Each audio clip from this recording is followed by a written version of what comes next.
warahmatullahi wabarakatuh. Hai teman-teman semua, kembali lagi dengan saya Media Susani, yaitu mahasiswi Pendidikan Agama Islam Fakultas Tarbiyah Ilmu Keguruan Universitas Negeri Muhammad Yunus Batu Sangkar. Baik teman-teman semua, di sini saya telah merangkum beberapa poin penting dari manajemen kurikulum. Di sini saya merangkum ada 5 poin penting. Yang pertama yaitu konsep manajemen kurikulum. Yang kedua, ruang lingkup kurikulum. Yang ketiga, prinsip dan fungsi kurikulum. Yang keempat, teknik-teknik kurikulum. Yang kelima, pengembangan kurikulum. Baik teman-teman semua, langsung saja kita masuk ke yang pertama, yaitu konsep dasar manajemen kurikulum. Di mana di sini saya merangkum menjadi 2, pengertian kurikulum dan manajemen kurikulum. Baik, di sini saya telah merangkum 2, yaitu yang pertama, pengertian kurikulum dan manajemen kurikulum. Baik teman-teman, saya akan menjelaskan pengertian kurikulum. Kurikulum adalah perangkat rencana dan peraturan yang mengenai tujuan dan isi, bahan perencanaan serta cara yang digunakan bagaimana pedoman penyelenggaraan kegiatan pembelajaran untuk mencapai tujuan pendidikan tertentu dengan cara efektif dan efisien. Yang kedua yaitu manajemen kurikulum. Manajemen kurikulum adalah sebagai suatu sistem pengelolaan kurikulum yang komprehensif dan komprehensif, sistem dan sistematik yang dijadikan acuan oleh lembaga pendidikan dalam rangka mewujudkan pencapaian dan tujuan kurikulum pendidikan. Poin yang kedua yaitu ruang lingkup manajemen kurikulum. Baik teman-teman, apakah ada yang tahu apa itu ruang lingkup manajemen kurikulum? Ya, benar sekali.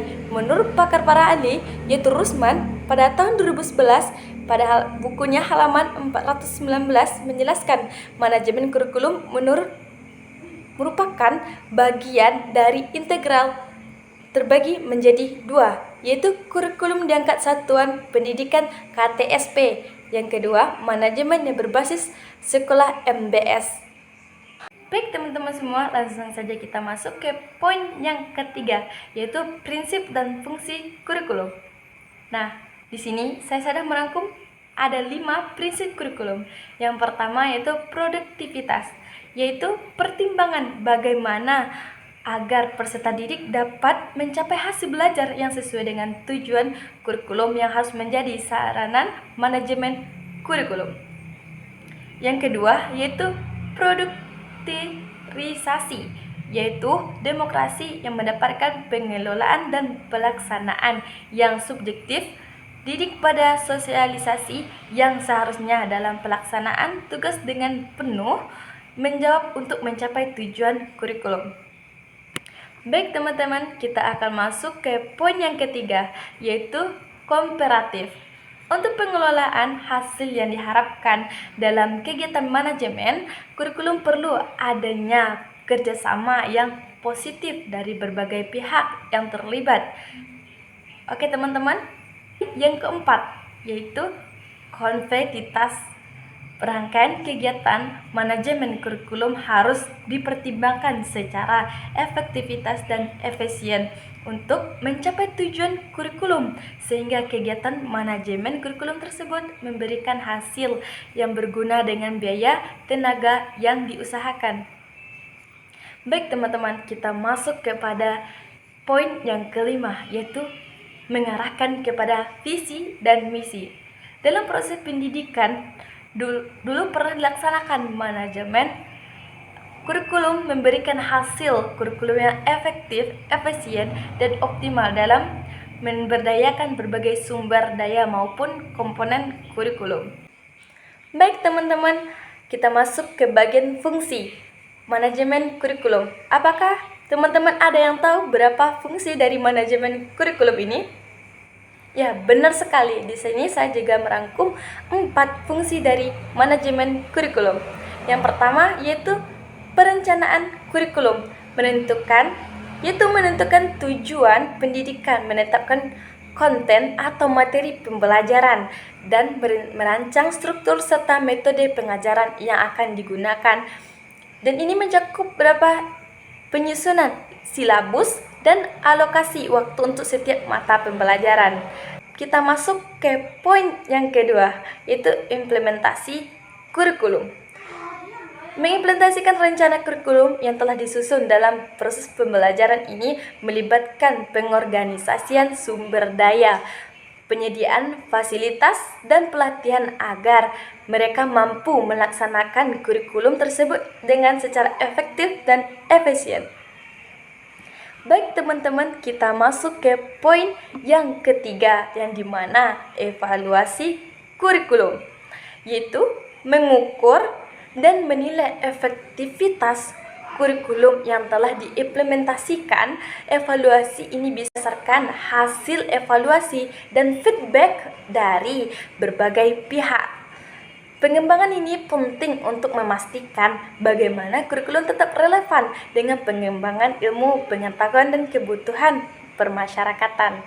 Nah, di mana pengembangan kurikulum ini sangat penting teman-teman. Ini ada feedback antara masyarakat dengan pihak sekolah ataupun siswa tersebut. Langsung saja masuk ke poin yang keempat, yaitu teknik-teknik manajemen kurikulum. Oke teman-teman, siapa yang tahu di sini berapa poin teknik-teknik manajemen kurikulum? Tidak ada yang tahu? Baik, di sini saya akan menjelaskan bahwasanya saya akan menjelaskan satu persatu dari teknik-teknik manajemen kurikulum ini. Yang pertama, yaitu manajemen merancang kurikulum. Perencanaan kurikulum menjadikan sebagai pedoman yang berisi merujuk tentang jenis dan sumber yang diperlukan. Media penyampaian tidak hanya perlu dilakukan sumber biaya, tenaga, sarana, dan perilaku, sistem kontrol dan evaluasi yang mencapai tujuan organisasi. Baik teman-teman, akan masuk ke poin yang kedua, yaitu manajemen perorganisasian dan pelaksanaan kurikulum.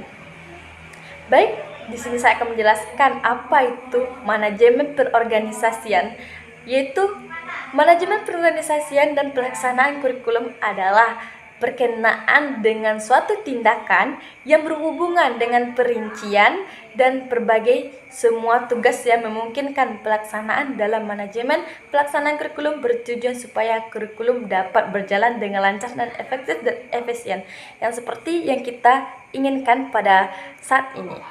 Oke teman-teman, kita akan masuk ke poin yang ketiga. Oke teman-teman, apakah teman-teman sudah tahu apakah itu poin ketiga dari teknik-teknik manajemen kurikulum ini? Ya, benar sekali. Yang ketiga itu menentukan pemantauan dan penilaian kurikulum. Pemantauan dan penilaian kurikulum ini adalah pengumpulan informasi yang berdasarkan data yang akurat dan lengkap tentang pelaksanaan kurikulum dalam jangka waktu yang telah diperoleh dan pendataan ahli untuk mengatasi masalah yang dalam kurikulum. Pelaksanaan kurikulum di dalam pendidikan harus dipantau dan meningkatkan keefektivitasan dalam melakukan kurikulum manajemen ini. Oke teman-teman, kita akan masuk ke poin yang terakhir, yaitu poin yang keempat, yaitu perbaikan kurikulum. Perbaikan kurikulum intinya adalah untuk meningkatkan kualitas pendidikan yang dapat disoroti dari dua aspek. Yang pertama adalah proses, yang kedua adalah produk. Kriteria proses peningkatan pada efisien pelaksanaan kurikulum dan sistem instruksional, yang sedangkan fakultas produk melihat pada tujuan pendidikan hendak dicapai atau output kelulusan siswanya. Oke teman-teman semua, kita akan masuk ke poin yang terakhir, yaitu poin pengembangan kurikulum. Baik teman-teman, apakah sudah tahu berapa kali kurikulum di Indonesia ini diganti? Ya, benar sekali, 9 kali pergantian kurikulum. Yang pertama, apakah ada yang tahu tahun berapa kurikulum pertama kali? Yaitu pada tahun 1964. Yaitu kurikulum dikenal dengan sebagai kurikulum sarjana pendidikan tahun 1664. Fokus pada pengembangan kemampuan akademik peserta dalam keterampilan praktis. Oke teman-teman, adakah yang tahu lagi pengembangan dan pergantian kurikulum? Benar. Pada tahun 1968 telah terjadi lagi pergantian kurikulum, yaitu kurikulum ini lebih berorientasi pada tujuan pendidikan nasional yang selaras dengan ideologi negara. Semua kita akan masuk ke yang ketiga, yaitu pada tahun 1975, di mana kurikulum ini dirubah kembali oleh pemerintah, yaitu mengadopsi pendekatan dengan metode inteleksional. Oke teman-teman semua, kita akan masuk ke poin yang keempat, yaitu di mana perubahan kurikulum pada tahun 1984 yang dikenal sebagai kurikulum tahun 1975 yang disempurnakan dengan pendekatan pembelajaran siswa aktif atau yang dikenal dengan CBSA yang mendorong siswa untuk lebih aktif dalam proses pembelajaran. Nah, di sini siswa dituntut oleh pemerintah supaya lebih aktif dan produktif lagi dalam pembelajaran. Ayo teman-teman, poin yang kelima, yaitu pada tahun 1994 apa yang terjadi dengan perubahan kurikulum? Benar sekali, merupakan hasil dari revisi kurikulum sebelumnya, yaitu penyesuaian dengan pengembangan ilmu pengetahuan dan teknologi. Di sini pemerintah mengembangkan teknologi lebih lanjut lagi bagi mahasiswanya dan siswa-siswi yang terdapat di masyarakat Indonesia dengan adanya pengembang kurikulum pada tahun 1994 ini yang menjadi revisi kurikulum sebelumnya dengan penyesuaian pengembangan ilmu pengetahuan dan teknologi. Oke teman-teman, kita masuk kepada poin yang keenam.